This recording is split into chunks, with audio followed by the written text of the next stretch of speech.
All right, welcome. Kevin Michael Schmitz here, and I am a celebrity fashion photographer, television director, and executive producer of the TV show Great Escapes that airs to over 2 million viewers worldwide. And I am going to tell you my story today about how I was able to get to where I have been able to achieve in the photographic industry and some step-by-step processes to show you some strategies of what got me to the level that I am today. So first and foremost, I want to tell you a little bit about, who I am as a photographer, and essentially the pathway that I was able to go from literal obscurity, growing up in a tiny little village of less than 2,000 people in rural West Michigan in the Midwest, to being able to catapult myself to becoming a celebrity fashion advertising photographer, to shoot campaigns for Burberry, for Georgio Armani, to shoot for massive scale six-figure advertising campaigns, get published in over 200 magazine editorials, and then being able to buy a castle in France, which I've been very, very grateful that all of this has led to being able to buy this epic 49-room 13th century palace in Massiat-en-Cambrai, France.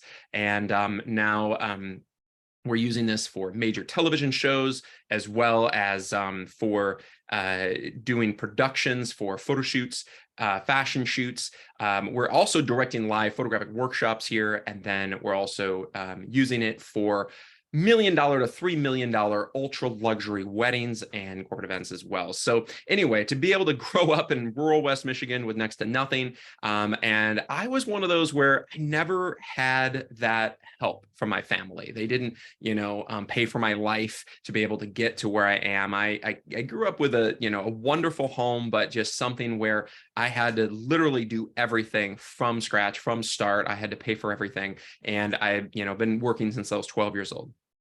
Now, the pathway to get there, the pathway to get to where I am today, it all started with studying and pursuing photography with the educational front. And many of you guys are on now, many of you have probably studied photography in university. And I went to college to do my degree, my bachelor's and my MFA, to be a professor of photography. So originally I wanted to educate and just empower photographers, and I still do today. But my original goal was to be a professor.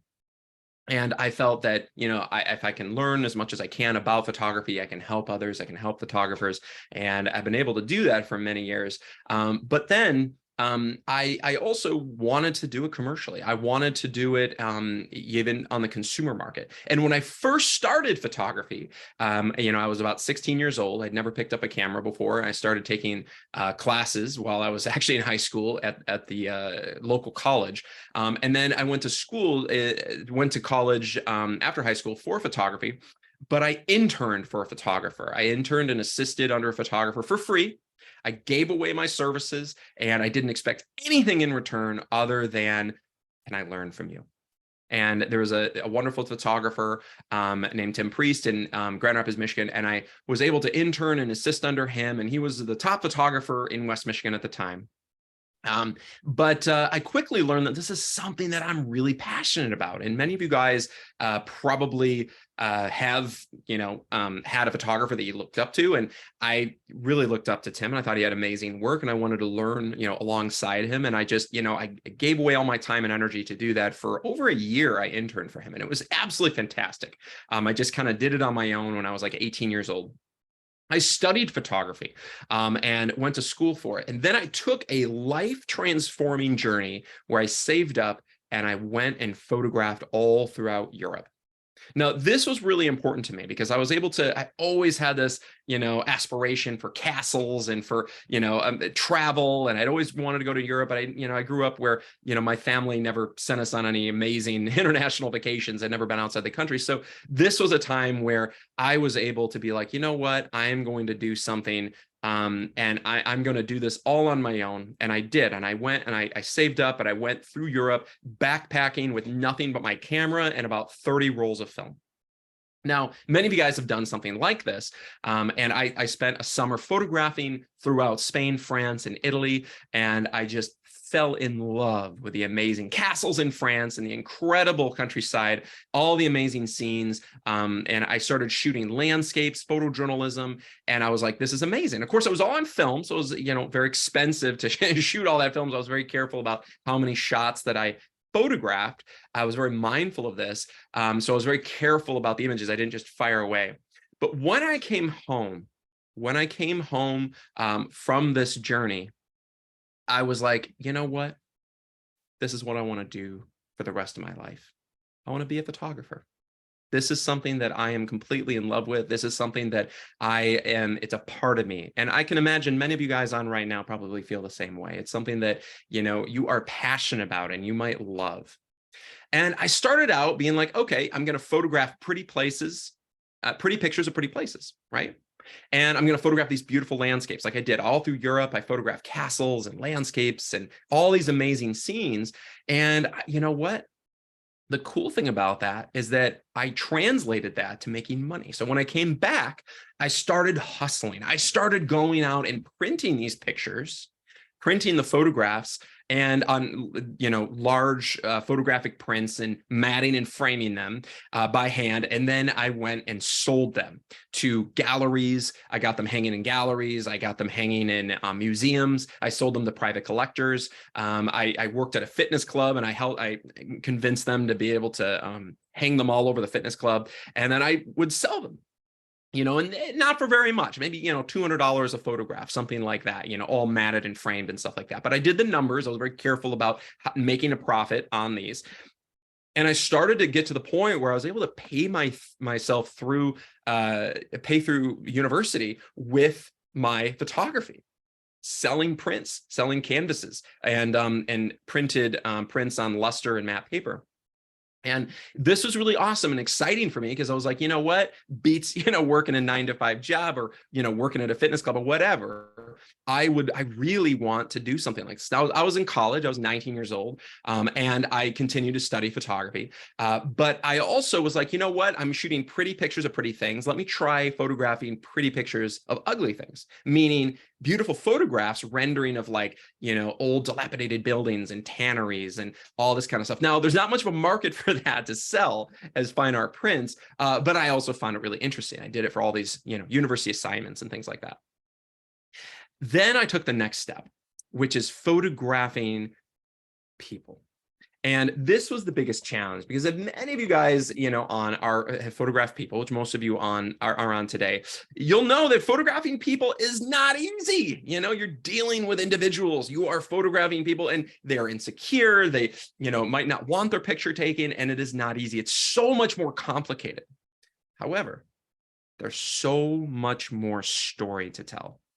And what I love about photographing people, and what I fell in love with, and I first started out, I was 19, I started doing senior pictures.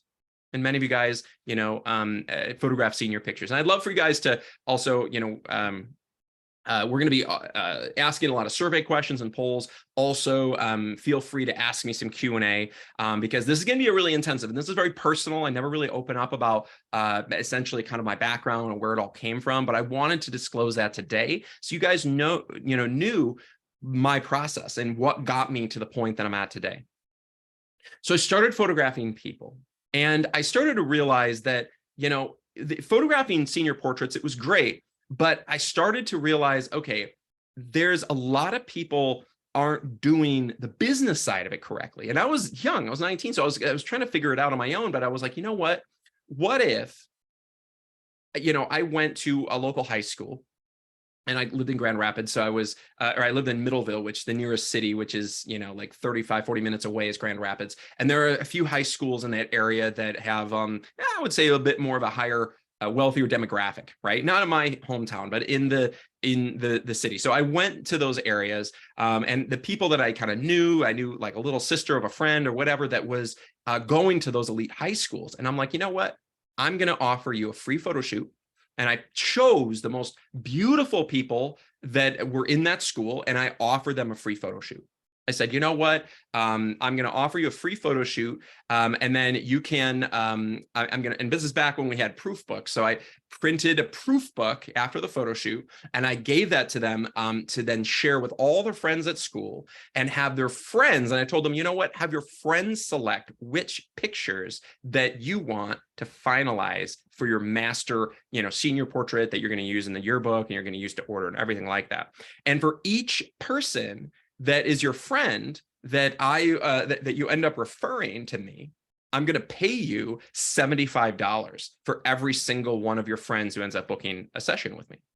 Now, I wasn't charging a whole lot. And when it was all said and done, my full senior portrait packages, I think my average was about $550 on these. So that wasn't significant. But when I'm 19 and 20 years old, that was a lot of money. And I was able to really capitalize on growing that because I used these potential customers that instead of selling them, I used them as an opportunity to sell me. And I offered them some free, amazing services. And I took it up a notch. Instead of just doing a basic senior portrait, I was like, you know what? Let's make this a model shoot. Let's do all kinds of looks. I think I included like 5 or 6 different wardrobe changes. I did all kinds of scenes. We went to the beach in Lake Michigan, which has beautiful beaches, and I photographed all these different, just like it would be a model photo shoot. And of course, the subject, they loved it because they got this free photo shoot and they were able to, have all these amazing photographs. And of course, I chose very select individuals to do this, very attractive ones. They went to all their friends who are also happen to be the more attractive people in the school, and they told them about it. They had them pick out their pictures. And of course, now the orders started rolling in. People started booking my shoots, and I would use that as an opportunity to essentially offer the girls. And this is the important thing. Don't offer the parents the commission. You offer the student, because the student's generally not paying for it anyway. Their parents are paying for it, and their parents are going to pay for it either way. Offer the student. So when you're talking to a 16 or 17-year-old student, of course they want $75. These days, I would recommend offering more, maybe $100, $150, right? And so if you're offering that to the student, an extra $100 per friend, and they refer, and I would get them to write a list. And I would sit down with them and I would have them write out a list of their 10 friends and their phone numbers of their friends and their email addresses. And then I would call all of their friends and say, hey, you know what? Molly Matthews, she referred me to you. You saw her proof book. I'm the photographer that photographed that. And they'd be like, oh my gosh, yeah, Molly, I love those pictures. They were amazing. I'd love for you to shoot my photo session. So I did. And then it just kept growing from there. So that was where it all started. I was 19 years old and I started hustling. I grew it into a thriving enterprise, photographing portraits, photographing weddings even. And I had my hand at weddings and I did the same thing. And I started making quite a bit of money and paid for college, was able to go to graduate school. I took out a huge amount of debt. I'm like, you know what? I love this, but I looked around me, and many of you guys who live in a rural community, I can also understand you might not necessarily have a lot of opportunity in a place that you live, right? So I was like, you know what? I'm going to move to California. I went and I did my MFA to be a professor of photography in California. And I was like, you know what? This is awesome because I was able to learn and grow, but also it put me in a place where I had the opportunity to learn under the real masters, the world-class masters, people that were absolutely incredible, people that were the real deal superstars that were shooting these $100,000, $200,000 and up photo shoots for 1 or 2 days, right? And these were world-class photographers that were photographing campaigns for Nike, Hewlett-Packard, photographing for Kodak, all these major brands at the time that were hiring these photographers regularly, and I would assist them and intern under them. And also I took their classes because they were my professors. And you know what? That really opened my eyes, because I started to learn the theoretical aspects of image making as a photographer and understand the conceptual side of photography, learning how to tell stories, right? Like this.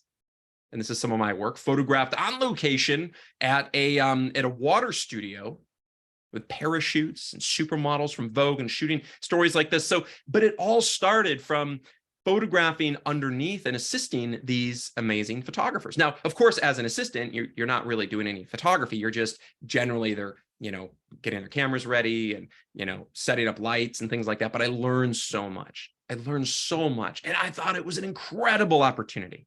I felt like I was able to really grow and learn. And then my most interesting course was location lighting, as well as conceptual photography and starting to tell stories in photography.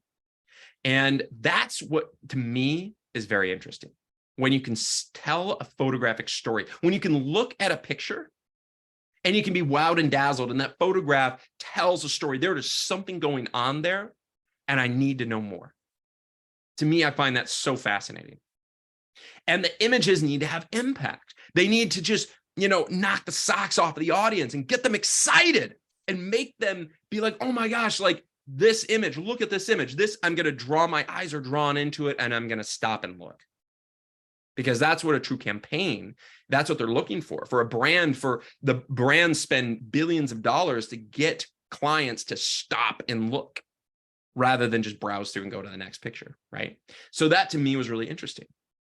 Now, while I was, studying photography, I started continuing to develop my photography business and shoot, photo shoots. And I started to get into shooting editorials.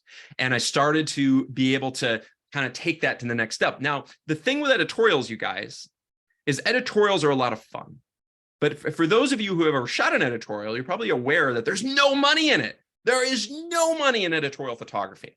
And even back then, 15 years ago, there was very little money, and I was very lucky to recoup any of my costs. Okay. So I got my first publications when I was living in San Francisco as a student. I had them kind of given to me because the guys I was assisting under, they were too busy to do these little editorial shoots that didn't pay any money, and they just passed them on to me. And I was like, sure, gladly. But here's the key. And this is the game changer. What really separated me and took me to the next echelon in my career was obviously the photography itself and the quality of the photography and the storytelling, the follow-up, which was absolutely vital. So not only, am I going to be reaching out to people, but I'm going to be following up with them. And I'm going to be creating content that is going to draw them in and get them excited. So while I was, and by the way, guys, if you guys have any questions, please ask them in the Q&A. I definitely want you guys to ask questions in the Q&A. Feel free to ask as many questions as you can, as you want to, and we will get to them live in the Q&A. All right. So, and by the way, guys, when I started to do this and I started to, really kind of rise up in, I would say, editorial photography, I was like, this is great. And I know I'm not going to make any money on it, but I can at least recoup some of my costs, whether it's $300 budget for a CMYK magazine or a $500 budget for LA Fashion magazine or whatever it was these little tiny budgets. It was next to nothing. But I started to do these shoots regularly, and I started to pitch all the magazines, and I started to reach out to them though. But this is with one key factor. Instead of telling them that I'm a Michigan photographer from some little small village, I was telling them that I'm a California photographer. In fact, even San Francisco was seen as a lower tier market. San Francisco, it's a third tier market. Okay. So what I did, and I was aware of this. So even though, this is when I'm like, 22, living in California, I'm like, I need to brand myself as a New York and LA photographer, maybe New York, LA, San Francisco. So on my first promo cards, I would mail out these print promos, and my promo cards, they would images on them that would look like this. And I would have my name and my phone number, New York 646 number. Los Angeles, I'd have like a Beverly Hills number. San Francisco, I'd have a San Francisco 415 number. And so it looked like I'm a New York, LA, San Francisco photographer, and I shoot fashion. Okay. So that was the way I did it. And I, moved down to Los Angeles. I made the choice to move to LA. And this is 2008 when the entire economy collapsed. And I was like, you know what? I could move cross country to New York, which is the hottest market in the world. Or I can move to LA, which, it's the next biggest market, but LA is kind of recession proof. So it doesn't matter what happens in the world economy. LA always does well. And I chose right, because in 2008, the whole advertising industry collapsed. New York kind of collapsed in the advertising space. I don't know if many of you guys noticed at the time, but during 2008, 2009, billboards, major billboards on roads and stuff ended up being text. They weren't photography. They started cutting the creative services, including photography on billboards and things like that. So it started becoming text, and it started being more design based because they didn't want to pay for it. And they started cutting costs. So a lot of the big advertising photographers collapsed, fell out, went bankrupt. And when I moved to Los Angeles, I'm like, I don't know, 24 at the time, 23, 24. I'm 24 years old. And I'm like, you know what? I'm going to move to LA during the greatest recession in history since the Great Depression. And I am going to make it all happen, guys. I'm going to totally burn the boats, move to LA. I have nothing but $150,000 in debt from school, from graduate school, from all the student loans that I took out. I have nothing. And I had hardly any equipment either. But I'm like, I'm going to move to Manhattan Beach in Los Angeles, which is like right next to the beach. And I'm going to hustle my heart out, and I'm going to make this work. And this is where, to me, this is the most critical component right here, is when you do that. When you take it to the next level, when you have everything, everything is on the line. I have nothing there as a safety net, and I'm just going to go and hustle. I'm going to make it all happen. And I don't know if you guys have ever done that before, but that is scary to many people. For me, I had absolute conviction that it was all going to work out. I knew that I'm going to make this all happen. I knew that I'm going to become successful, hell or high water, no matter what. So I started shooting editorials. I started shooting some, editorials when I'm down in LA, but I started doing this very I had some tactics to this. The first thing I wanted to do is I moved to LA. I wanted to build a network. My network is everything, meaning I need to have stylists. I need to have hairstylists, makeup artists, wardrobe stylists. I need to have modeling agencies at my fingertips. I need to have production crew, assistants and PAs, all that stuff. I need to have caterers. I need to have locations. So I started hustling. I started contacting all of the agents that represent photographers in the area. And and there's quite a few. There's about 100 agents in the world that represent photographers. And in Los Angeles at the time, there's maybe, I don't know, a dozen that represent photographers. So I contacted all the agents and started building relationships with them. They didn't know who I was. I'm some punk 24-year-old punk kid. I'm a nobody. But what I would do is I would contact the styling agents first, and I would start the styling agents because they're the critical component. They're essentially the linchpin of any photo shoot, is a styling. And this photo shoot was one of the very first ones that I did when I moved to LA. And I did it based on the show Mad Men, if many of you guys remember. And I art directed and came up with if you actually look closely, I even have sketches of the campaigns that they used in Mad Men during the from the TV show. So I actually casted models and I worked on getting celebrities. And in the end, I was able to shoot this 15-page editorial and cover of 944 magazine, which was a fashion magazine. It's no longer exists, but it was a fashion magazine at the time. And they loved it. They published it. They started hiring me over and over again. I ended up shooting so many covers, so many editorials, and I didn't make any money. I'd get a budget of $500. I'd spend that very quickly on all the production costs, and I would probably lose money on it. But I came up, I tried to come up as even as possible, but I would pull all my favors, and I would contact these stylists because the styling agents also, they want to have their stylists published in magazines. They want to have their stylists meeting photographers because it's the photographers that are booking them. So I built all these relationships. And Crystal Wright, who is a top styling agent at the time, she'd been repping stylists for 20 years. She hooked me up with all of her stylists. She loved my work. She loved my tenacity. And all the stylists that she worked with, I ended up using in this photo shoot. Utsme Krakowski, one of the best makeup artists that's ever existed on earth. She did all the makeup for all the major celebrity shoots. She did all of the America's Next Top Model for many years. We had Norma Black, a top celebrity hairstylist. We had unbelievable wardrobe stylist who was a handful to work with, but styled amazing wardrobe on this. And then I found all these incredible locations just by knocking on doors, contacting people, and being resourceful. But when you build that network and you create these stories and you make sure that it counts, because when you have these productions that are very complex and expensive to put on, make sure it counts. Make sure that the images are epic. And they became some of my most important profile images that I started to market to audiences. And I started to reach out and I started to get advertising agencies interested. Now, there's a couple of ways to approach fashion campaigns and fashion brands. Most photographers don't even know where to begin.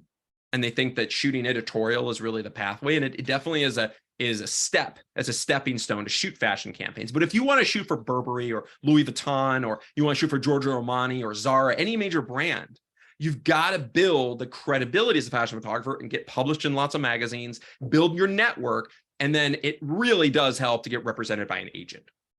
So my, direction was, you know what? I do want to be represented by an agent. I want to take it to the next level, and I want an agent to represent me. Now, here's the challenge. Okay, agents are some of the most difficult people to ever achieve. I mean, you can land ad campaigns, you can land editorials, but to get an agent, that is a very, very tall order, okay, to get represented by an agent.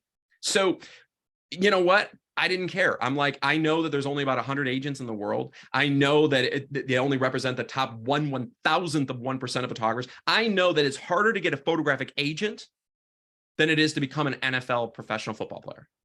There's actually more NFL players than there are photographic agents. Okay. So if that's the case, and I should say more NFL players than photographers represented by agents, so which is unbelievable. So, I mean, it's like there are so few and far between the photographers that are repped. So I wanted to be repped. So I created a systematic campaign to become represented. And I started researching. There's some great resources out there like the agentlist.com. So I started contacting all of these agents nationwide and worldwide. And there's agents, these are the agents that represent the top photographers in the world. So I started contacting these agents like Jay Foster of 46 Pictures and 7 Artist Management and Alyssa Pizer and all these amazing agents that represent the top photographers, even the big boys, even like Art and Commerce, who at the time represented Annie Leibovitz and Mario Testino. I contacted artists and creatives with Joe Lombardo. I contacted all of these big agents. And what I would do is I would start the conversation. I'd introduce myself, but here's the strategy that worked for me to get representation. I would be marketing myself using agency access at the time or ad base, and I would be contacting all of the creative directors and art buyers, and I would be contacting magazines, and I would be pitching them my services. I would be approaching them. I'd be calling out of 5 work days in a week, I would probably spend 3 to 4 days a week making phone calls every single week, 3 to 4 days a week. Okay, so I'm going to call Monday, Wednesday, Friday, and on Tuesday, Thursday, I'm going to be marketing myself. And if I book a photo shoot, then great. I can just not do the marketing during that day, but on all the other days, I'm going to be marketing myself. And if you guys have any rests in your schedule where you're not doing a photo shoot, you should be making phone calls. You should be emailing people. You should be mailing stuff to people. You should be following up with potential clients. You should be hustling. Because if you're not doing a photo shoot, you should be out there hustling. And if you're not doing that, I know a lot of photographers don't like to do that, but if you're not doing that, then nothing's going to happen. Nothing's going to change. Okay. So, and by the way, you can also type this in by city. So for instance, I was like, I really wanted legitimacy of being represented by an agent in New York. Okay. So at the time, I was reaching out and I contacted all these agents, and Joe Lombardo was one of them. He was with Artists and Creatives at the time. And he was a big shot agent that represented some big famous fashion photographers. And I contacted Joe, and Joe was like, you know what? I was talking to him. I was telling him about some projects that I was bidding on. He was very interested, and he was like, you know what? I love your work. He saw my website, and he's like, mail me your book. And I'm like, what? Mail you my book? I'm like, okay, great. I'll do it. I'll send you my book. Okay. But I'm thinking like, shoot, I don't even have a book. I don't even have a portfolio ready to go. That's, I have my website, but I don't have a printed book. So I quickly hustled, and I'm like, I got to figure something out. So I took all the best pictures from my website. I printed them out, and I went to like a Blix art store, and I bought this like $200 like black leather book. And it was a like a spiral bound black leather book. I printed all these pictures, and I basically just printed pictures on luster paper and one-sided, and then I just put them in the book. I basically on the spiral bound portfolio, and I mailed it to Joe Lombardo that week. Never heard from him again. And I'm like, what is going on? Why is this guy dodging me? What is going on? He was so interested in me before. I kept calling, kept following. Finally, like weeks went by, maybe a month went by, and I finally got a hold of Joe. And I was like, and Joe, you know, had seen my website. So, you know, he was like, okay, you know, I love this work. And then, but I was like, I'm like, hey, Joe, you know, it's coming Michael Schmitz, you know, I sent you my book. Did you get it? And he's like, what? You mean this garbage, this piece of trash that you sent me? What are you thinking? You know that you're never going to make it in the industry if you're going to market yourself with shit like this. This is absolute garbage. I don't want to see it. This is complete trash. Why did you mail this to me? And I'm like, so confused. I'm like, what? But instead of being upset, this is the key component, guys. It inspired me. It got me so excited because this is a top tier decision maker who is giving me constructive criticism that was correct. And if you guys are getting criticism by people other than a top tier decision maker, meaning if anyone criticizes your work who is not a true professional, meaning not a professional photographic consultant, not a photographic agent, not an art buyer from an ad agency, not a photo editor from a magazine, but anyone that's not in one of those worlds, if it's anyone else, like say it's a girlfriend, a boyfriend, a husband, a parent, a friend, if they give you criticism, you need to just tell them to, you know, to suck it, because they are not experts and their opinion is completely meaningless. In fact, it's much less than meaningless. It actually hurts you. So I don't care if they're giving you positive praise or negative feedback. Their opinion is completely meaningless. And I really thoroughly mean that. And I'm aware of that. I don't want the opinions of just friends of mine. I don't care. I wanted opinions from somebody who's actually a real decision maker. Now, I didn't like this opinion, but I was like, Joe, well, what's the issue? Why don't you like my work? What's the problem? You loved my website. You love this beautiful website. You know, I mean, you raved about it. He's like, but Kevin, the presentation's crap. You mailed me this garbage portfolio. I could never show this to a client. I mean, it's not a 3 screw post bound portfolio. It's just this crappy thing that looks like you got it at an art store. It's like, well, yeah, it was. Even though I probably spent $400 between the printing and the, you know, and the buying of the portfolio, right? So it was a lot to me at the time. But I was like, you know what? I understand. What do you want to see? What is it that you're really looking for? And she's like, well, it needs to be a three screw post bound portfolio, and, you know, much better presentation. The images need to be, you know, generally either full bleed or at least they need to be mounted on a page. And it needs to be double-sided, and it's got to, you know, and you know, he was kind of explaining some examples. I was like, okay, great. But he was done with me. I'd already given my chance. I already lost my chance. And I'm like, can I at least have my portfolio back? And he didn't want to, but he went ahead and nailed it back to me. And you know, what was funny is literally like a week later, I get this portfolio in the mail that I spent like $400 in, and it had been basically broken in half. He had literally broke it in half, shoved it in a box and mailed it to me. And you know what? I was so grateful. I was like, thank you, Joe. You really taught me the best lesson.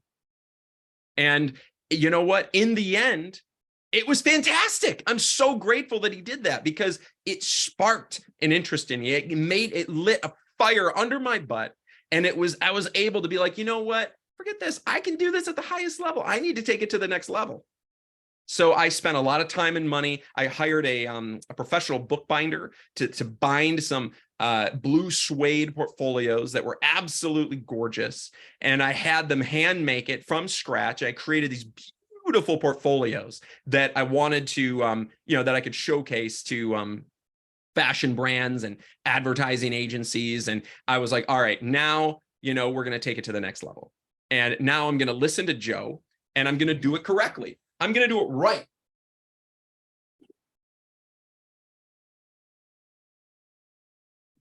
So you know what? Fast forward, I had this amazing blue suede portfolio. This is actually my original portfolio. It's been some through the through the works because I've used it so much. But I had these beautiful prints on luster paper with double-sided Goody adhesive, attaching it to a Hahnemühle matte paper backing, and then I created this beautiful portfolio that has a nice presentation. It was acceptable at the time, and I was able to print this, and I was able to show this to clients. I was able to set up meetings, contact as many art buyers and creative directors at advertising agencies, photo editors at magazines. I met with as many people as I could, and I showed this portfolio to them, and they loved it. They were wowed and dazzled, and they loved the presentation. They loved the blue suede feel. They loved the touch of it, the feel of it. And they were able to started booking me on jobs, and at least started offering me some jobs. And then this is where it's important, guys, is you need to get to the point where they're offering you jobs, right? And what I mean by that is, even if I didn't land a campaign, but I at least could bid on it, I'm happy. Even if I don't land it, and you usually triple bid on every advertising campaign. So I would have opportunities. And then what I would do is take the next step. I would contact all of these agents. I would go through the agent list, and I would call all these agents. I would probably call my top 10 every time I had an opportunity. And I would, oh, hey, it's, what's going on, George Perez? This is Kevin Michael Schmitz. Remember me? I was, I talked to you when you were over at Opus. I just saw that you opened your own agency. You know what? I just so happened to be bidding on this job. And, it's a big campaign. It's for the coffee bean and tea leaf, which is like Starbucks. And you know what? I just was trying to figure out what my usage and creative fee should be on this. How much should I spend? How much should the client spend? How much should I charge them for the usage and creative fees on this campaign? And could you help me with that? And you know what? George was very interested. George says, you know what? Tell me the parameters. Okay, it's a 2-day shoot. We're shooting kind of like a California lifestyle kind of feel. And I really love, I love your work. I showed him some of my work, and he's like, you know what? I tell you what, why don't I represent you on this one-off job? And if things go well, maybe I'll put you on my roster. So that started out. And actually, even before George, I did the same thing with AA reps in New York with Mike Mendelson. And he also represented me in New York. So I had a New York rep and I had an LA rep. And Mike Mendelson was able to book me some big campaigns. And I was able to shoot for campaigns for Smirnoff and Miller Lite and Coors Light and all these, and some pharma campaigns and everything like that. And then I got represented by JP reps in LA. And anyway, it all started from this method of pitching them the ideas of, you know what? I'm already getting these opportunities. What do you think is the right usage and creative? And you guys can do the same thing. If any of you guys dabble in anything commercial and you have any projects, even if they're low budget, I suggest you do this. Contact 10 agents, introduce yourself, ask them parameters. Don't tell them the client name.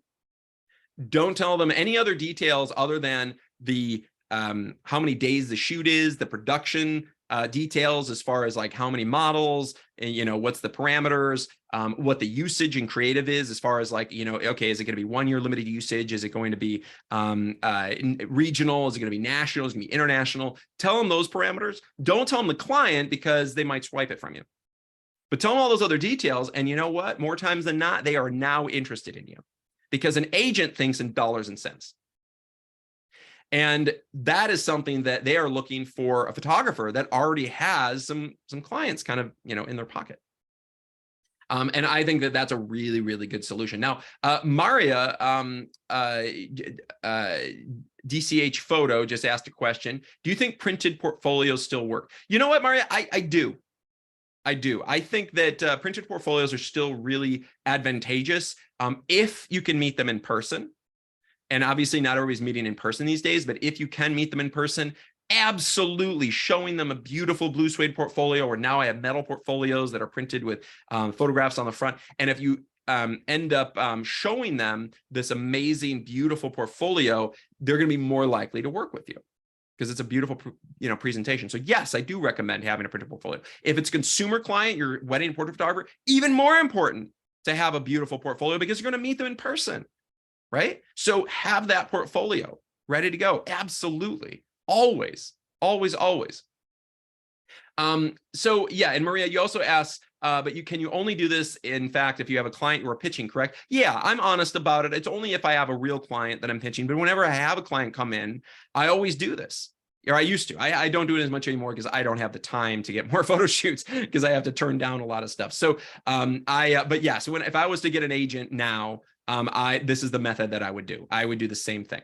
I would aggressively market myself to land advertising campaigns. And when I get considered for them, and when I'm putting in my bid, I would consult other agents. I would contact other agents. I even did this when I was represented by an agent. I would still contact 10 other agents because I wanted their opinion. And I didn't always agree with my agents as well. Sometimes they think I should, bid, $90,000, and this other agent might think I should bid $150,000 on the job. So that was important, is to understand, what the going rate should be. And they're going to generally give you some pretty good advice on it. And Jamie Zeff asks, how are you finding the jobs to bid on? That's a great question. So Agency Access is a database of all the photography clients worldwide. Okay. So I also pay for Agency Access. And basically what it is, it's a pay to play. I think it's like $1,500 or something to have access to it, but it's a database of all the photographers worldwide all the photographic clients worldwide that book photographers. So for instance, if you want to go and meet with a major advertising agency, you would contact you look up that ad agency on Agency Access. Okay. And, and I set up a systematic marketing campaign using LinkedIn, using email broadcasting, as well as personal emails, as well as phone call follow-ups to build relationships with these decision makers. And I then pitch them my photography. So you can do it both for fashion or for lifestyle. And then Jamie, while you're pitching these clients, you want to obviously try to set up a meeting, whether it's on Zoom or whether it's in person, but setting up a meeting is very, very important. And if you have a certain brand that say you wanted to shoot for, so, say, you wanted to shoot for here. I'm actually going to pull up Agency Access because to give you guys an idea of what this is all about. Okay, so I have Agency Access, and if I'm gonna say pull up Dolce & Gabbana, so Dolce & Gabbana, if I want to shoot for them, shows you all the details, their phone number, their address for their creative office, and you can look up contacts and all the details about Dolce & Gabbana. If you wanted to contact a major advertising agency, like say 72 and Sunny, which is a major ad agency in El Segundo in Los Angeles. So 72 and Sunny, and you would probably specifically look for the managing art producer. So Allie Burke, she's the executive art producer at 72 and Sunny. 72 and Sunny is one of the biggest advertising agencies in the world. They're located in El Segundo, which is 15 minutes from me. And if I wanted to bid on a campaign, I would build a relationship with Allie. I would call her, I would send her emails. I've got her email right here. I would showcase my content to her that's relevant to the brands that she's working on. And then I would continue that conversation and ask her about, meeting ideally. And I've met with 72 and Sunny. I've met with them on multiple occasions. I go in and I meet with them. I usually bring like wine and cheese. I sit down, we show the portfolios. Now, these days it's a little different post-COVID, but back when I was doing this regularly, I would do that all the time. Regularly, I would show them my newest work. I'd build a relationship, and then I'd bid on their campaigns when something came in, because I have that personal relationship. And then when you're bidding on that campaign, that's your opportunity to contact the reps. This was how I was able to do it, guys. This is how I was able to rise to the top and start landing campaigns, getting represented by an agent at age 24 in New York, getting represented in Paris, getting represented in Los Angeles, being able to hustle and market myself to land big opportunities, land campaigns, I also started doing not just advertising campaigns. I also shot book covers for Penguin Publishing. They flew me all over the country going to do shooting celebrities for their book covers. I photographed tons of lookbooks, which are fashion lookbooks for designers, where designers every quarter they need a lookbook shot for their brand. So every quarter I would shoot their lookbook. It would be anywhere from $10,000 to $30,000 a lookbook, and I would be shooting their lookbook. So that was a common thing. That's a great way to make money in fashion. But I also realized by around 24, 25 that, you know what, this is great and all, but, you know, if you want to do fashion, New York is really the place for that. That's the height of that. And I lived in LA. And even though I'm passionate about fashion and I, you know, shoot some beautiful fashion photography, I also was like, you know what, I really want to get into commercial lifestyle advertising because that's where all the biggest budgets are. So I did. So I started getting into shooting campaigns for Pepsi, shooting campaigns for major lifestyle pharmaceutical advertising campaigns, starting to shoot major brands that were lifestyle and had that commercial feel. And that becomes, to me, really, really interesting and a lot of fun and very, very lucrative. And I built a whole lifestyle portfolio totally separate from my fashion photography. And I created this amazing lifestyle brand that a lot of clients responded to. You know, this is the kind of stuff that I would show 72 and Sunny. This is the kind of stuff that I would show the ad agency David and Goliath, or Saatchi and Saatchi New York, or Abelson and Taylor in Chicago. Any of these big ad agencies, they're looking for this happy, healthy lifestyle, having fun, enjoying life type of photography. And that was their jam. They're looking for photography where it feels authentic. It feels real. It feels like I'm interacting with friends. It feels energizing. You've got all these stories going on in this beautiful photography that just totally illuminates and excites the client, right? And I was able to create content that they were interested in, and I was able to market myself. Now, here are a couple of pitfalls that I did run into. One of the things that I did was I made the mistake of showing my fashion content to lifestyle clients. Now, this was a mistake that I realized later on that was like, that was stupid. I shouldn't have done that. But I would go and I'd meet with an ad agency like Abelson Taylor, which specifically does pharmaceutical advertising in Chicago, and I would show them fashion, which is stupid. And I was under the impression that they cared about the quality of my photography. But no, they cared mostly about how relevant my photography was to them. That's what they were interested in. How relevant is the photography? Is the photography, does it line up with the brands that they're selling? And if it's pharmaceutical, it's usually happy, healthy people having fun, enjoying life, you know? And I'll give you an example. So instead of showing them fashion, what I should have showed them is content like this, which we shot at our Newport Beach workshop a few years ago. This, where it's happy, healthy people, mature models, having fun, having an interaction. They would have hired me in a heartbeat had I done that with Abelson Taylor. But instead, they love me, but they're like, you know what? Your work isn't right. You know, they love my work, but it just wasn't in line with what they do. So make sure that your audience knows this. So I started to realize that. I started to customize portfolios specifically to the clients that I'm going for. And I want to make sure that they are really, really excited about all of that. But that's a really great question. So Jamie, thank you so much for that. Mariah, yes, I am very tenacious. I am a hustler, and no matter what it is, no matter what the goal, you know, whether it's landing a $200,000 ad campaign, whether it's landing an agent to represent me, whether it's getting cover of a major editorial, or whether it's buying a 49-room 13th century castle in France, I am tenacious. I have a never-ending push to achieve what I've always wanted to achieve. And no matter what that is, I make sure that it happens, but I hustle. And that's one thing that I do recommend you guys got to do is you can't just sit by and, you know, think that people are going to call you, because they won't. They never will. It doesn't work that way.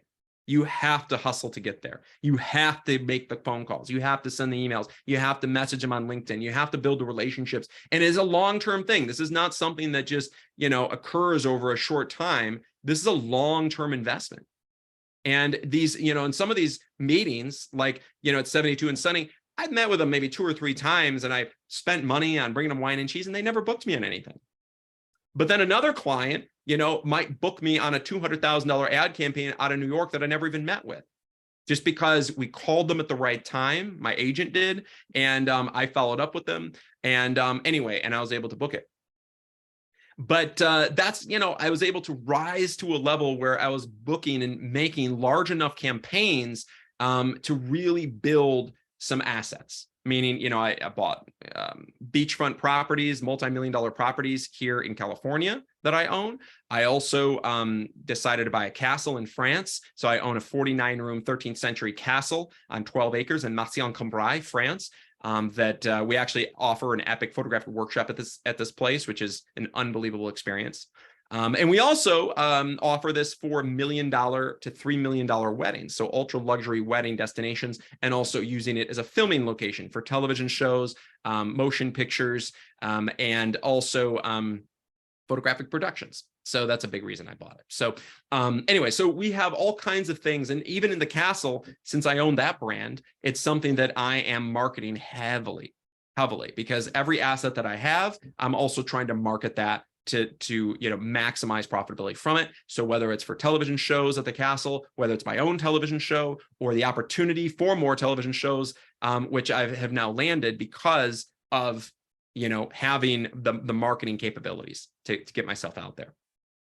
So anyway, so this is kind of how it all began. And I was able to rise up to the point where I'm like, what, I'm photographing, but I'm also noticing something. I'm noticing that, yes, that's awesome, and you can land a lot of money in photography. But I also realized that there's huge money being made in video production. And all the agents that I've had on as panelists over the last 14 years of the photography workshop series, they all ended up telling me the same thing. They all ended up telling myself and all the photographers that attend that, what? These are photography agents. These are art producers and creative directors at ad agencies that are booking $200,000 campaigns. These are people that are all saying you need a video reel. You need a world-class video reel in addition to your photography if you want to be competitive in today's market. And it's not necessarily something that's just optional these days. It is required. It is absolutely required. So if you don't have an epic video reel, oftentimes you're not even going to be considered for the project. So you've got to have that reel. And I realized that. So I'm like, all right, well, I need to build a reel. So I have multiple production companies that I work with that we operate in different places. So my production company in LA is Atreyu Productions. I have Atreyu.tv, which is for my television shows. Atreyu Productions is West Coast commercial advertising. And then my East Coast is Indigo Productions. And this is my video reel for my East Coast production company, Indigo Productions. I'm an executive producer. And this is something that I market to clients to land 6-figure campaigns. And what's cool about this video is that half of it is shot at our workshops. Half of it is shot at our TV shows and celebrity commercials. So it's kind of a combination of all of it.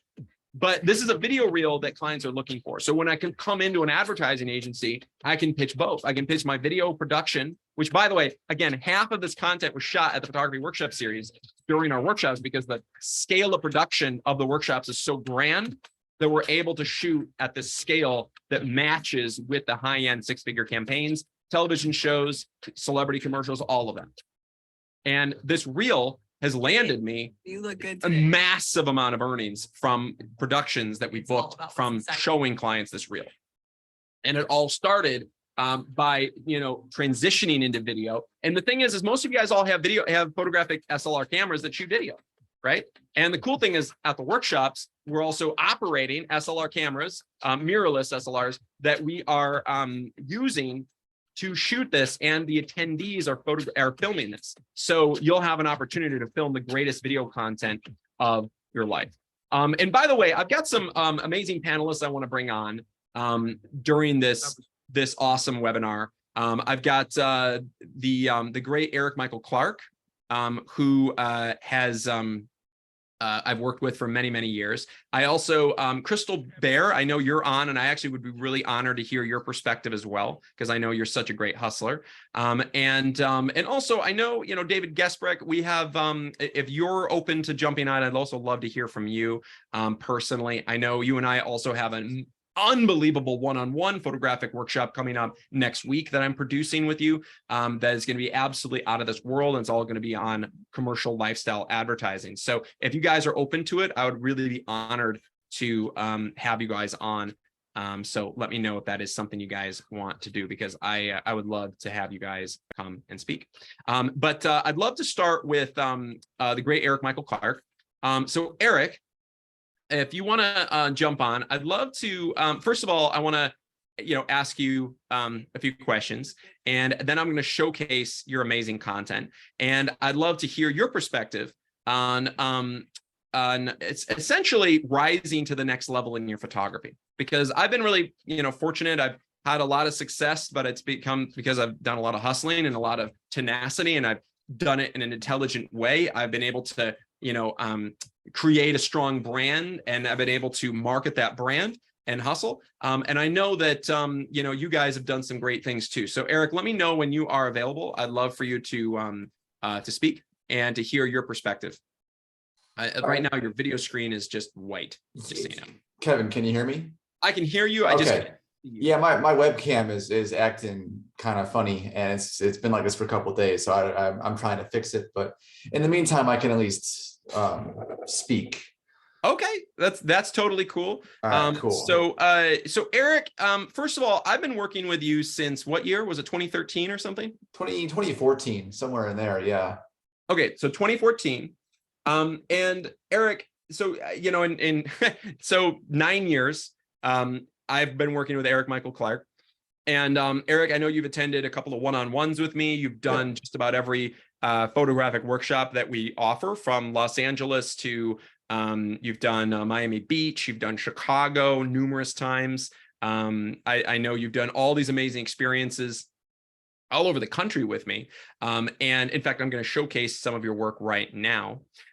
Eric, first of all, when I met you, you were a student, and I know you're kind of new to, being a full-time professional photographer. Now, fast forward, you've had some amazing successes. You're making six figures, and you've really transformed your photography career. Can you tell me about, anything you learned or experienced at the photography workshop series and working with me that's really helped get you to where you are now?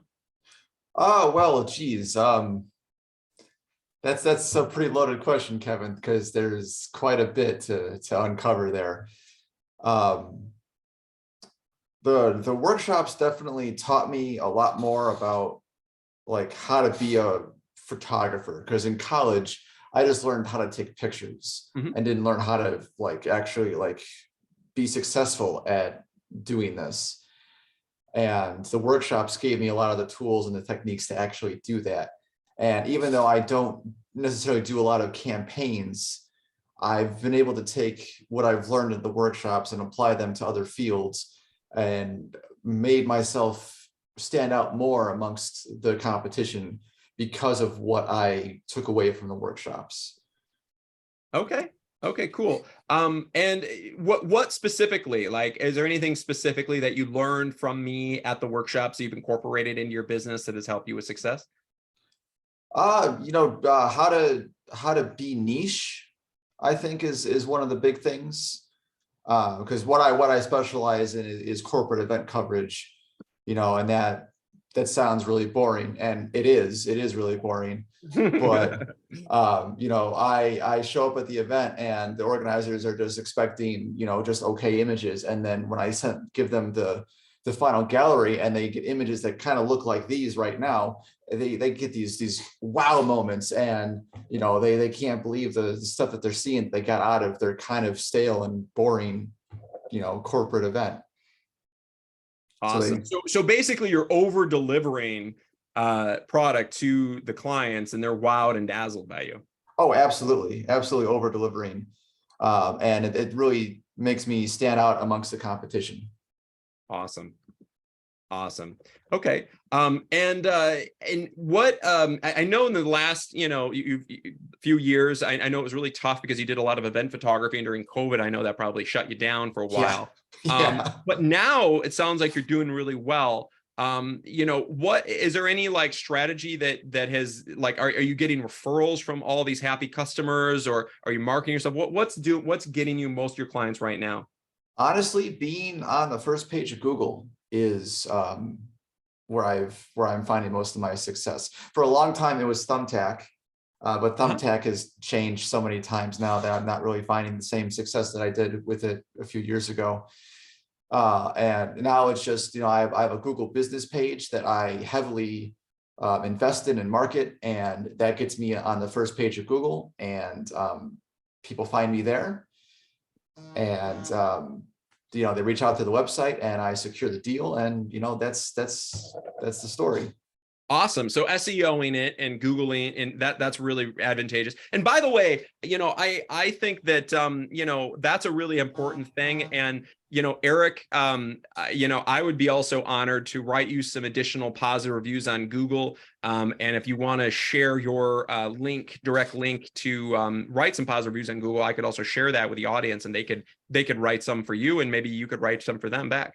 That would be immensely helpful, because about a few weeks ago, I received a fake negative review. Someone just left me a 1-star, and it completely knocked me off the first page of Google. And I've been lucky enough to have a network that I could rely on to like give me enough feedback to put me back on the first page. But it's like, what if that happens again?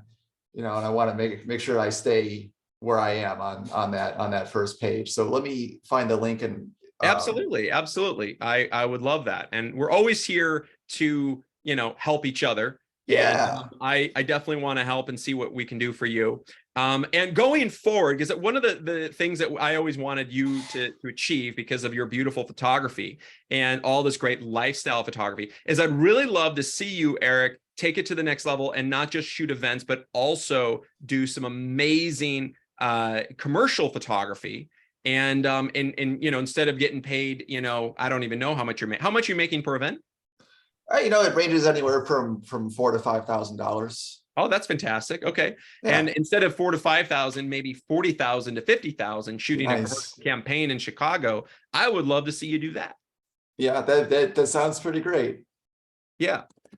So, that's something that I would like you to work with one of my photographic consultants. I think you're working with Hannah, Yeah. to essentially, I'd love for you to set up, some additional coaching sessions, which are totally free, to basically get you back to that level where you're actually starting to market to land those $40,000 to $50,000 jobs. Because I really think you have what it takes, Eric. Well, I appreciate you saying that. I do. I think that you've got some beautiful work. We just need to get it out there. Sure. Yeah. Okay. So Eric, with why don't you tell us about some of the challenges you've run into? Have you had issues with challenges where, dealing with things that have kind of held your business back, and things that you were able to overcome? Oh man. Yeah, there's definitely been just a ton of challenges. First and foremost, the pandemic was probably the biggest challenge that I faced, because Because you're a event photographer. yeah, So that's a specializing challenge. in events. I couldn't even like post to my Instagram, Yeah. because I would be promoting events during a time where it was like not okay to have Right. events. And like I was like, no, that would make me look really bad, and like Right. I would Right. get Right. backlash. I was like, no, let's just leave it be. So I didn't really work for like a year and a half, more or Oh, less. I wow. just Yeah, kind of that's tough. I relied on my savings account. I'm a good little saver, so I had plenty there. And I got heavily into cycling. I was riding like 50 miles every other day. Just Wow. yeah, just going crazy with that, because I was going a little stir crazy, So what doing. was able to, I mean, when everything opened up though, there's a lot of competition out there. So what got you onto the top of where you are now? I started pushing my social media really heavily. Okay. I had, so summer of 21, like halfway through, things kind of just clicked, and the world kind of opened up again, and all of a sudden there was all this work, and I had the best month to date financially in like August of that year. And I was like, man, I want to just keep this momentum going. So I, really pushed all the social media channels that I could. And I started posting, 2 to 3 times a day, every day on those channels. I started interacting with the communities in those channels and really started to build this heavy online presence. And, and then I started posting to my Google business page as if it was a social media page, which I found out you could do. And that's how I got on the first page of Google. And if you go to my Google page, you'll see I have like almost like 13,000 or 1,300 posts of images on my Google page. And that kind of helps keep me, neck and neck with my competition. And that's really what's allowed me to keep being as successful as I can. So you're looking at the Eric Michael Clark. You want to look at the E. Clark photo. Okay. E. Clark photo. So yeah, I keep the brands separate, because it's another thing that I learned from you is like, you want to make sure that, you're. Now, why is this one set to permanently closed? I don't know. I would change that because that's not looking good. If anyone looks up your name and they see that you're permanently closed, they're going to be like, what the heck? Yeah, that's an old listing. I have to figure out what's going on with that. That's another project for next week, probably. But if you look up E. Clark photo, that'll bring up the Google page. Yeah. No, that's great. I actually did type in E. Clark photo. Let's see, but it still comes up as that. Just FYI. That's strange. Yeah. Send us your link though, so we can send some. Oh, I see why. So it's you typed in Eric Clark photo, type in just E. Clark photo. There we go. Yeah. 82 Google reviews. Love it. 5-star reviews. That's fantastic. Okay. Fantastic. Yeah. I've been absolutely working really hard at this, making it work. Yeah. Absolutely.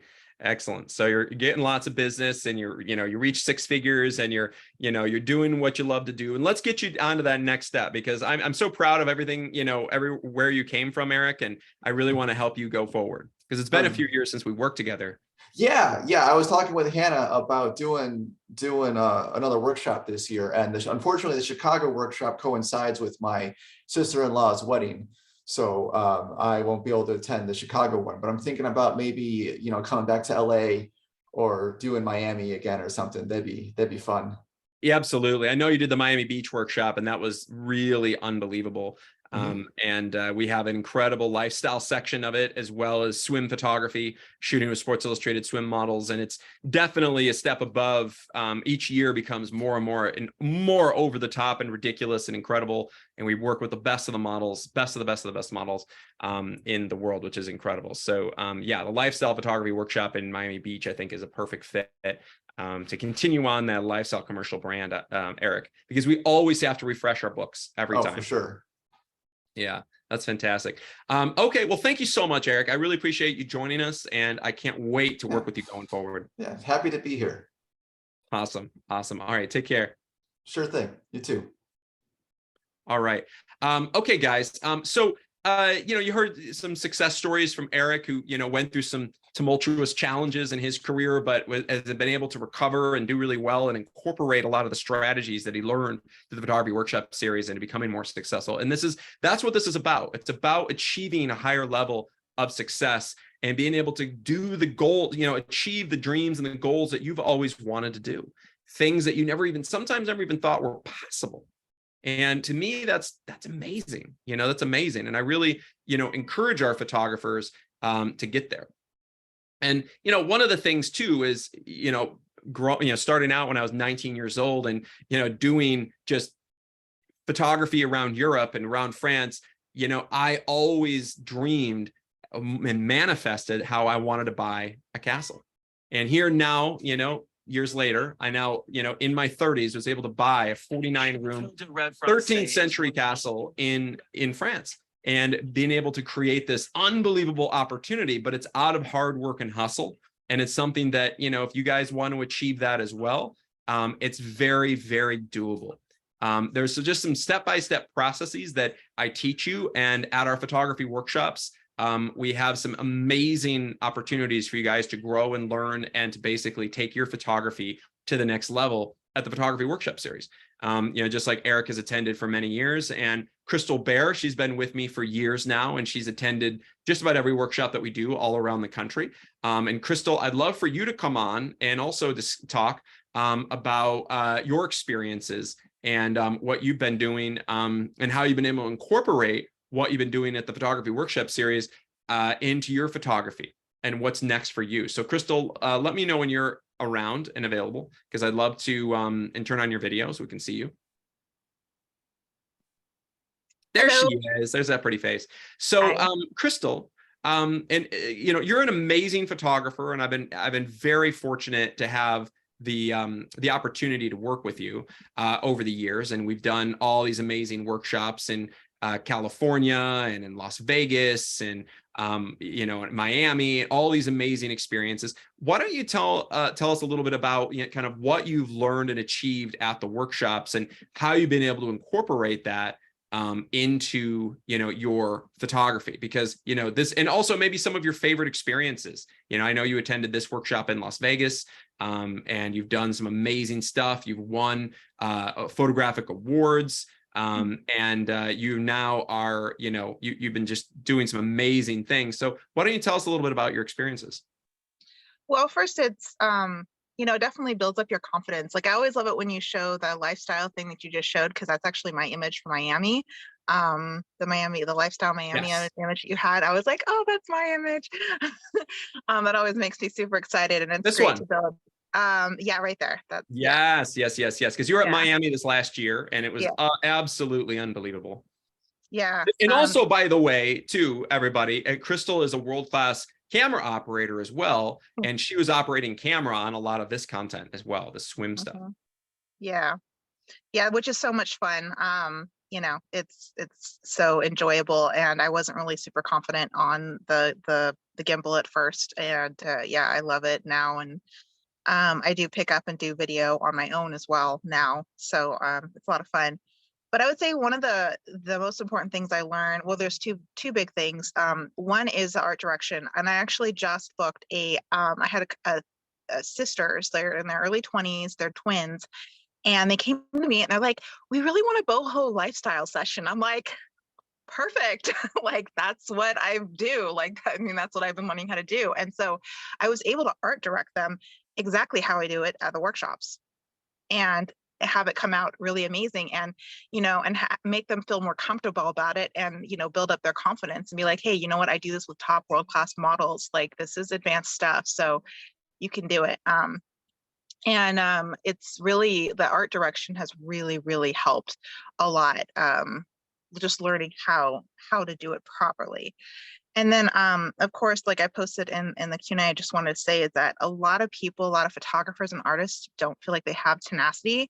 But when you are around you, Kevin, for those few days, and if you do it enough, you are who you become. It's like the sum total of the 5 people you're around. So like Kevin's tenacity actually will rub off on you a little bit. But you have to go out and practice too. Like, you have to go out in your local community. I'm now a part of BNI Network, Chamber of Commerce. I go to ribbon cuttings. I introduce myself to business owners and local business owners, because you never know who you're going to meet at those places. And it could end up turning into, a big, campaign at some point.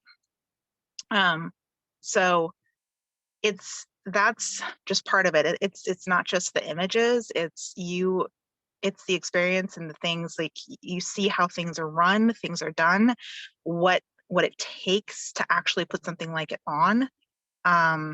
It's really behind the scenes. The images and the video, they're very important, and they've helped me land jobs, some branding jobs, local ones, and some consumer jobs. But they help build tenacity. And one of the things that have held me back is not being tenacious enough and going out for it. And so it's a struggle, but now, and things are a struggle right now. You will come across more no's because people are being more cautious with their money, but you just have to keep going after it. And finally things are starting to happen, and things are starting to come in, and money is starting to come in, and people are starting to find me and book me. And so it's just, and it takes time. It really does. And it's just, you have to practice it though. You just because you're not born with, Kevin's tenacity and ability to just like go out and do it and not care about the no, it doesn't mean you can't have it. You have to practice it. So when I hear photographers or whoever say, oh no, I can't do it, I just don't have that, I'm like, that's crap. You can, you're just too scared to.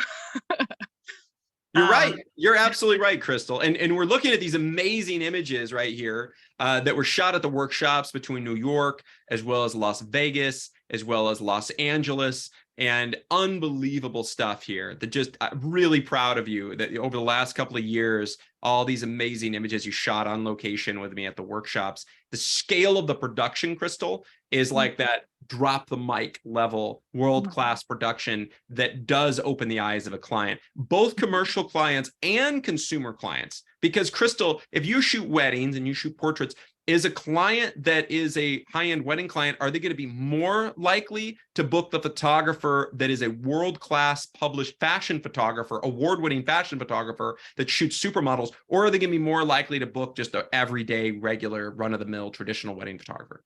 Yeah, well, they want the that world-class fashion photographer like you. So that's right. the advantage. You have a huge advantage over those other photographers when you show content like this, because it shows that you're a higher level, higher tier photographer. Yeah. And I'm even like in the middle of rebranding my wedding site, and I'm going to be sprinkling in some of these fashions, because you do specifically, because that's the one thing about the workshops. You can ask, you and Priscilla, hey, can we add in some of these clothes? And so you did add in some wedding stuff for me and some other people in this workshop so that we can actually use them on our wedding site. But by the way, Kevin, I did hear you. I will be splitting up this website. I'm just trying to finish my wedding one first, and then I will. I did hear you about splitting this one up into lifestyle, fashion, and then taking off my local branding. So I haven't done it yet, but that's the other thing. It's like when Kevin says to do something, you really should do it. Yeah, and your work is so strong. I mean, that image that we just saw, the one in front of the airplane, that should be, I think, the front picture of their website. I mean, to me, it's so powerful. It's like, it's so epic. This image too. This is another one. Because there's beautiful images, and then there are what we call iconic images. And the images that like this one is iconic. Oh, this one, not this one in front of the airplane one, the one that was just played on gotcha. the airplane in the background, the C-130. I don't know if you're allowed. Does your website allow you to freeze the images? Oh, freeze it? Not when you're right in it. No, okay. I can change that though. I would, so somebody can stop on your pictures and see it. I mean, you have so many incredible iconic images though, from the workshops. Absolutely beautiful, like this one, like that last one that was. It's always good seeing somebody go through my website, because then I'm like, okay, I need to tweak that. Well, I'd like you to also set up another strategy session with Priscilla and go over some of this stuff, because you've got so many good images and we need to refine it down to that cohesive body of work. And then we need to also find out what's missing. What do we need to add? What do we need to remove? Because Crystal's at that point where she has so many world-class images, but we also need to refine that down, which we always are. Well, my thing is lifestyle, but I love the fashion because it helps me with the weddings. But I love doing the lifestyle, and like I just said, I booked a boho sister session, and I showed them my lifestyle images that I've taken with you, and they were like, "Oh my gosh, that's it!" And they spent like $2,000 with me just for a simple portrait session. That's amazing. Yeah, that's amazing. I love it. I love it. Well, Crystal, you're such an inspiration to our photographers, and I love your energy. And I think that, you have a personality that's really bubbly and very outgoing. And I would use that to your advantage as much as possible. Call people, get people excited, show them the work, get them excited, text them. Oh my God, I just shot this amazing picture, and just show an image like that, image like that. Wow, and dazzle them with the hot, new, fresh work that you're creating, and get them so that there's like, oh my gosh, that's amazing. Okay. And then follow up with them is like, okay, let's go ahead and book your next session.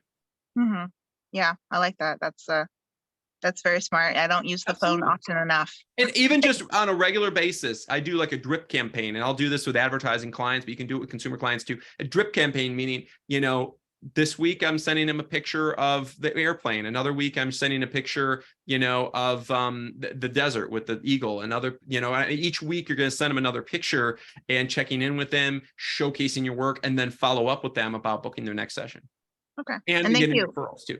Thank you, Erica. She says my Instagram link doesn't work. See, this is why other people should look at your website, and I don't do that enough. Absolutely. Other professional people should be looking at your website. Absolutely. Absolutely.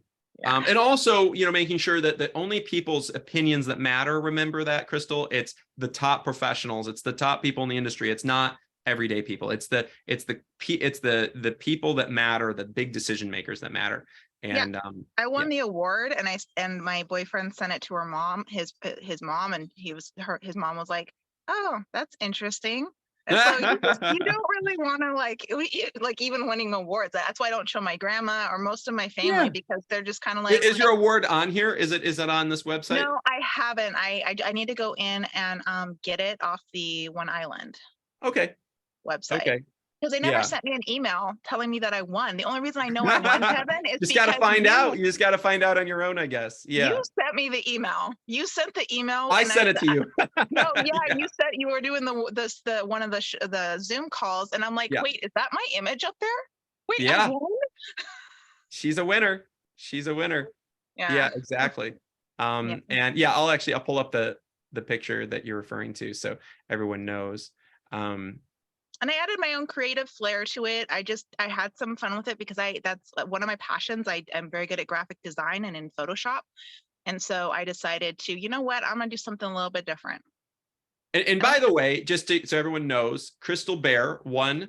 Was it number 6 photographer in the country award. And so number 6 fashion photographer in America. That's a really big deal, Crystal. I mean, I'm so proud of you. That's so huge. This beautiful image that you shot at the Elite Masterclass in Los Angeles.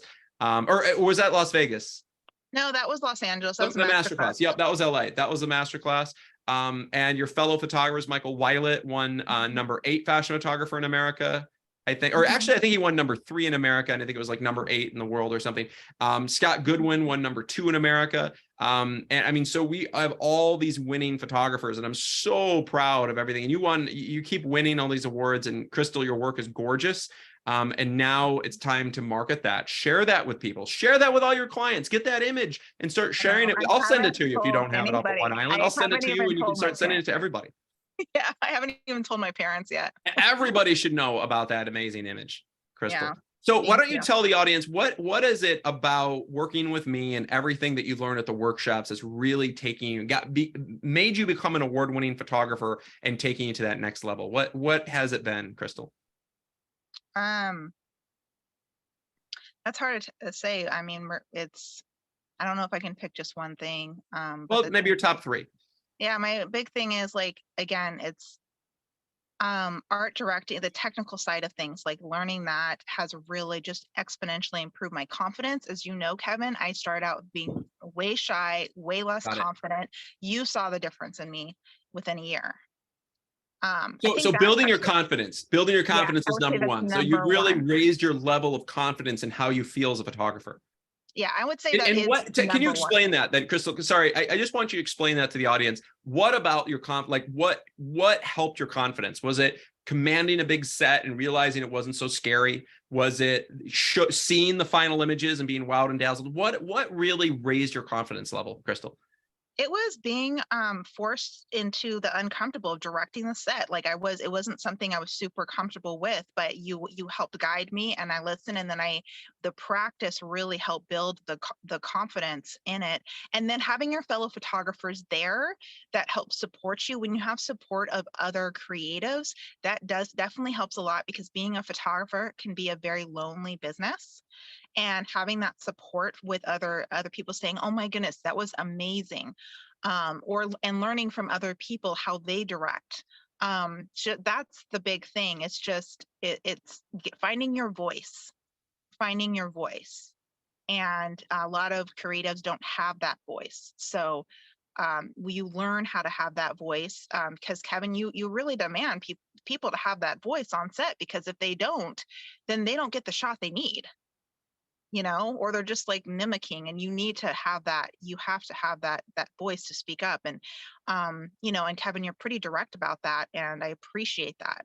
So Absolutely. Well, that's wonderful to hear. Okay, Crystal. Okay, so building your confidence, raising it up, understanding being on set, and kind of being able to command a set and feel confident. What else? What else have you really improved in your photography since working with us? oh, the technical side of things. So I, of course, was taught how to use a wide open aperture and to shoot like blurry photo. Yeah. And I mean, don't get me wrong, once in a while I'll do it, but now the lowest I go down usually, unless it's dark lighting and I'm at a wedding, is probably a 4.0. And I Yeah. won't go below that. And really, I try to keep it around 5, even when I'm blurring the background a little bit, just to keep the edges crisper and to keep the focus better. Because also I don't have I don't have the new equipment. I'm still using an old Mark Yeah. III, so like they don't have as great as focus. So I have to work around that. And even if I did, again, those edges need to be crisp. And if they're, especially if they're moving towards you, then of course I'm shooting at a 6.7 minimum. So Totally. Okay, so you've increased some technical skills, and what Crystal's specifically referring to is about having a more deep aperture. So instead of shooting at like 2.8 or 1.4, she's shooting at 5.6 or maybe f8 or f11 or f13. And you know what? And when we're looking at this beautiful picture here, for instance, this amazing picture that she has that she won the award with, this image is razor sharp from the front all the way to the back. And what was cool about this is you also shot with a fast shutter speed, so because she's jumping, but also with a deep aperture. So you have everything is juicy and clear and crisp in this picture. And it makes it that much better, because when she's running and jumping, it's really hard to capture somebody at 1.4 or 2.8. Right. yeah, I mean, if you're trying to shoot it, at that shallow of an aperture, you're going to have some blur. You're going to have some softness in the picture, and one eye might be in focus, the other eye won't be. So I think that, Crystal, that's a really good method, especially if you're a consumer photographer and you're shooting weddings and portraits. And, at the end of the day, you can't have all those wedding pictures too blurry, right? It's got to be razor sharp. You can't blur. A Exactly. high ISO, little things like that, but you can't fix blur very well. Yeah.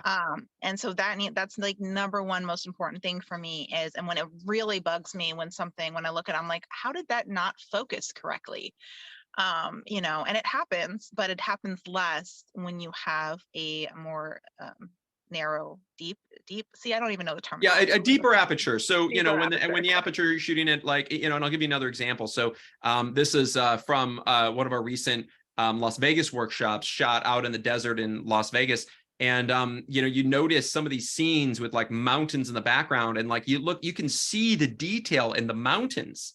And on the cover of number 8 magazine, you can see the detail on the cover of the mountain. So, I mean, the aperture must have been f16 or greater, because everything is razor sharp in the foreground and background. The reason this is important is coming from someone like me, who I shoot big advertising campaigns. If I shot a campaign for a fashion brand, and the say the purse is in focus, but the shirt is not, then they're going to scrap it. They're going to scrap the campaign, and they're going to be really unhappy. So I have to make sure everything's razor sharp. Now, if you still can achieve that soft, beautiful feel that you get with a 1.4, all you do is shoot it with a deep aperture, and then in post-production, apply a Gaussian blur with a layer mask. And we get more into detail with that with our retouching workshop. But this is something that, I always advocate, shoot as deep as possible. So excellent. And you definitely have improved on your technical skills. And also, Crystal, you've also been able to master the video production stuff. Yeah, I mean, it helps that I was also in band, so my movement is Yes. very band-like. Yes. So that transcended, thank goodness. It did, especially operating a gimbal. You're absolutely right. It's really strong when it comes to that. For instance, there's here, I'll show you a little video. I think Crystal did a lot of the camera work on this video, from what I remember. And, very stable and smooth and beautiful. And Crystal's operating a Canon R5 on a stabilizing gimbal. And she was there creating this beautiful content in the desert with a supermodel from Vogue at the Las Vegas workshop. It was absolutely amazing. Yeah, that was a lot of fun. And the videos on my website, I did slice them together and edit it myself in Premiere Pro. So It's fun. It's a lot of fun to do it on both sides. I will say once I get to the point, I probably won't be doing the editing myself because it is time consuming. But Absolutely. yeah, it's great. Gimbals are super important. If you don't have one, definitely need to get one. I hired a videographer who did not use one, and let me just tell you, editing that was a piece. Yeah. I always recommend hiring an editor because it's too much for us to be creating and editing. It's a lot different than Photoshop and everything. Oh, Yeah, absolutely. Absolutely. Well, thank you so much, Crystal. I really appreciate you jumping on. Thank you so much. And I can't wait to see you on the next ones. And I hope to see you at the French Castle. Yes, that I'm really wanting to go. Hopefully I can bring my boyfriend with me. So fabulous. Fabulous. Yeah. Awesome. All right. Well, thank you so much, Crystal. I'm gonna get back to all of this. And thank you so much for sharing all of that useful, incredible, valuable firsthand accounts. And guys, I did want to get to the last thing that I wanted to talk about. I've been able to rise to another level of success because my tenacity, never taking no for an answer. And then when I do get rejection, I handle it. I handle it well. And I think that that's what most photographers struggle with is when they get rejected, they get depressed, they get sad, they get frustrated, right? And for me, you know, I understand that this is a tough industry. You know, it's a really tough industry. And the higher you get in the industry, the more competitive it is, the more challenging it can become. And for me, I want to make sure that I'm succeeding, but I know that I'm going to be rejected. So you have to come to terms with it. And for me, I've also, one of the secrets to my success has been, I don't care how many times I'm going to be rejected, as long as I keep going, I know that eventually it will work out because I have world-class content. I can deliver a world-class experience and product. I can deliver something far better than the competition. I know my work is there. I'm very positive that the production quality is there. It just is a matter of being persistent and overcoming that rejection. I don't care how many times they reject me. You know, you will get rejected every day. And if you're not being rejected, that means that you're not trying. If you're not being rejected on a literally like at least being rejected every week, then it means you're not trying. So I want you to try. I want you to be rejected because, you know, for every, 10 no's, you're going to get a yes. And it's okay to be rejected. I love rejection. I thrive in rejection because what I don't like is neither. When somebody doesn't accept or reject, they just leave you out in the ether. I would rather know. I would much rather have a no than a, going dark and being a ghost. I would much prefer to have an answer. So rejection is, I thrive on rejection. I love rejection. And I think that that's what's given me the ability to achieve all these amazing opportunities, even in television. I'm a TV director, executive producer of the TV show Great Escapes. This is some of the content from Great Escapes to show you stuff that we shot on location in Bora Bora. I think there's also content in here from the Maldives as well as in Tokyo, and it gives you an idea of my television stuff. Well, as you can imagine, the TV industry, there is a lot of rejection. We are rejected all the time, constantly. And I'm okay with that. But I'm persistent and I'm constantly reaching out to these decision makers. I'm constantly pitching and hustling because, I want to get that opportunity. And when you get that opportunity, when that opportunity knocks, it is absolutely key and critical to take the opportunity. And that's where, honestly, a lot of photographers don't follow up. And then when the opportunity comes, they don't jump on it. And I want you guys to jump on every opportunity imaginable. In fact, in the chat, I put in an opportunity for you guys to schedule a free one-on-one photographic website or portfolio review with one of our elite photographic consultants after the webinar. If you haven't set one up already, please click on it and set up a free one-on-one strategy session. You can achieve better things just like Crystal has, as well as Eric Michael Clark.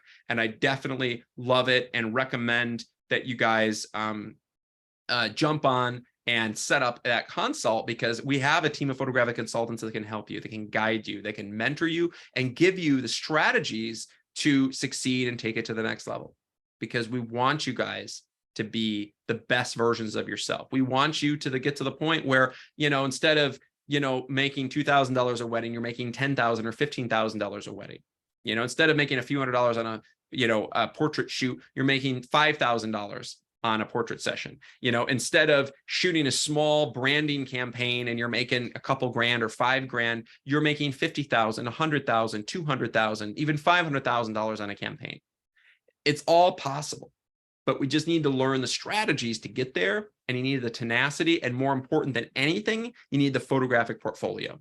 You need to build this content, build this body of work that's going to wow and dazzle and knock the socks off of your competition.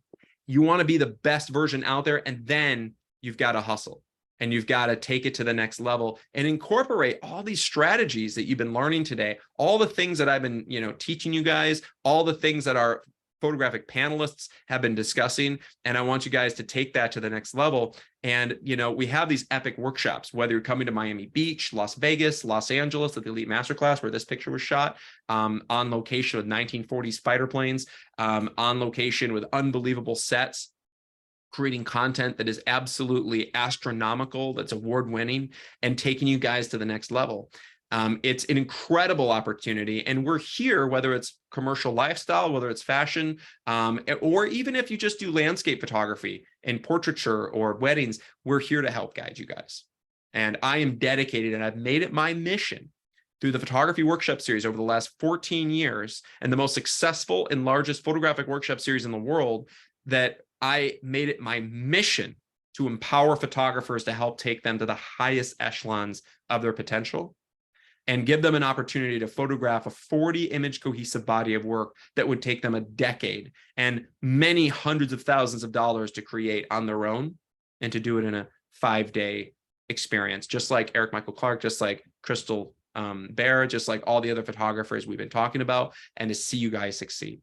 That's really important to me, because I want you guys to have that same opportunity. I want you guys to get to the point where you're buying your own French castle, where you guys can do the goals, whatever that is, whatever your dream is, to be able to achieve it at the highest level, and to be able to just be proud and excited about your award-winning photography, or the crazy, amazing castle that, that you could buy.